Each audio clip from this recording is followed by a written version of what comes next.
Hey guys, Joe here with Steel Ops. Hey, I know we haven't been on social media a whole lot lately. We've been busy building a gun range, so hope we're going to change that. We're going to start filming some videos, some test videos. But I wanted to introduce you to our new range. This is where you're going to see most of our testing happening from now on. This is just basically a 40-foot shipping container that we've converted into a little test range. And I'll show you what we have going on at the back of the range here. We've got two of our 3/8 AR 550 plates for our baffles. This is the same material that we use for our targets.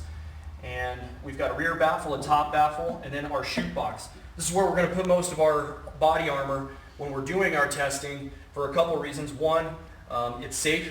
It's got 2 inches of neoprene behind it. We'll put our clay box in here as well when we're doing back face deformation tests. But this also gives us a good platform for tracking fragmentation if there is any. And we'll be testing not only our plates but other people's plates as well.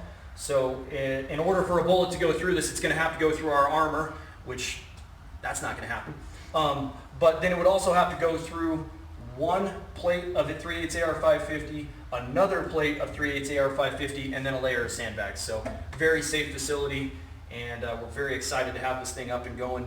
So let's jump right into it, guys. Let's do a fragmentation test. We've got a Condor plate carrier here. It's got a XP plate in it.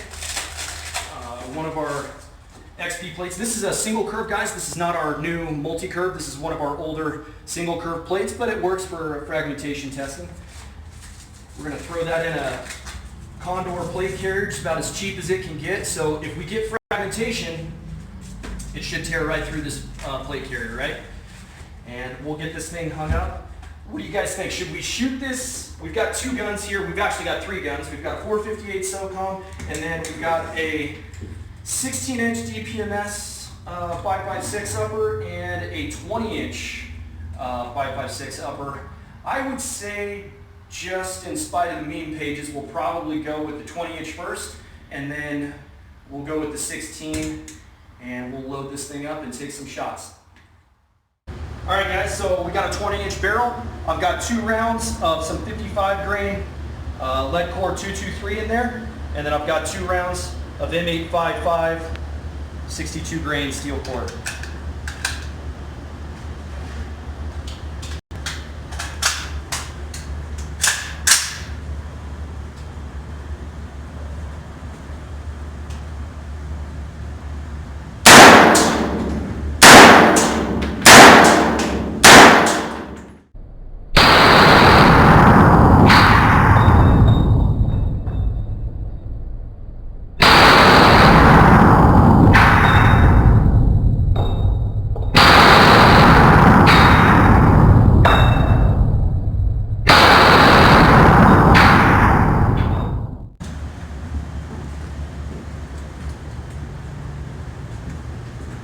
All right, so 1, 2, 3, 4. First things first, notice the edges of the carrier, okay? There's no tears, nothing coming through, okay? Pull our plate out here.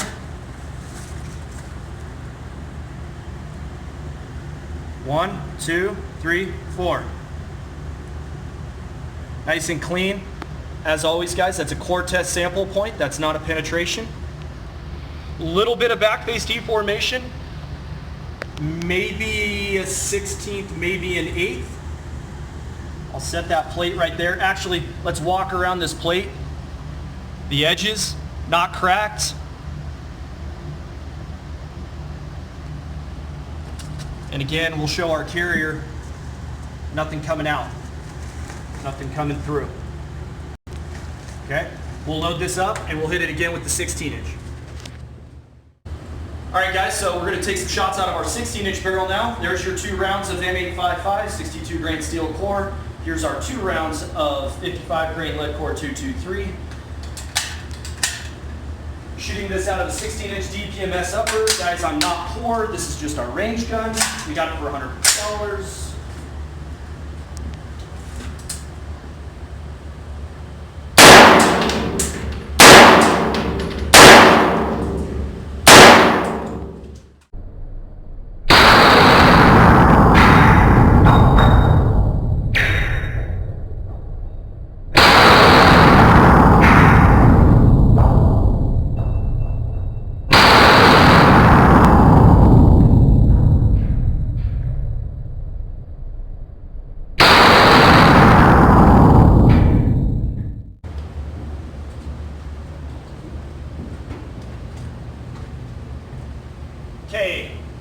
one, guys, I tried to stack a couple hits right there just to show that it doesn't matter on steel how close together the hits are. Most testing says that they need to be 2 inches apart. That doesn't apply with steel. We can be right on top of each other. So I think we had 1, 2, 3, 4.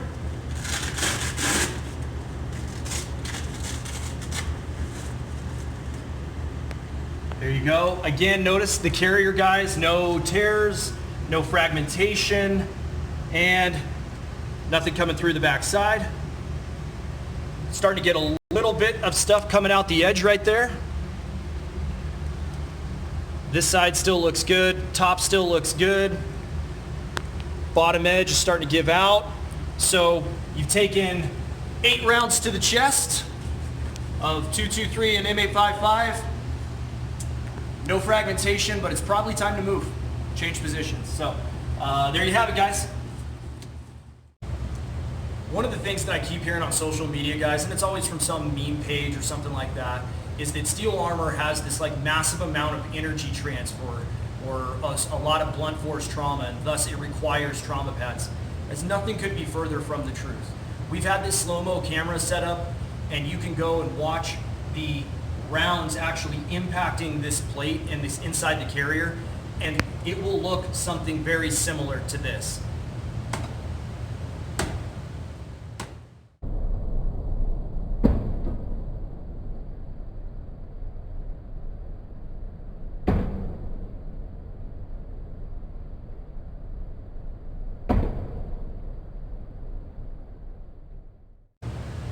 If you don't think that you can absorb that amount of energy while wearing armor, then I guess wear a trauma pad or drink some milk for your bones. I don't know, but start a meme page and spread false information.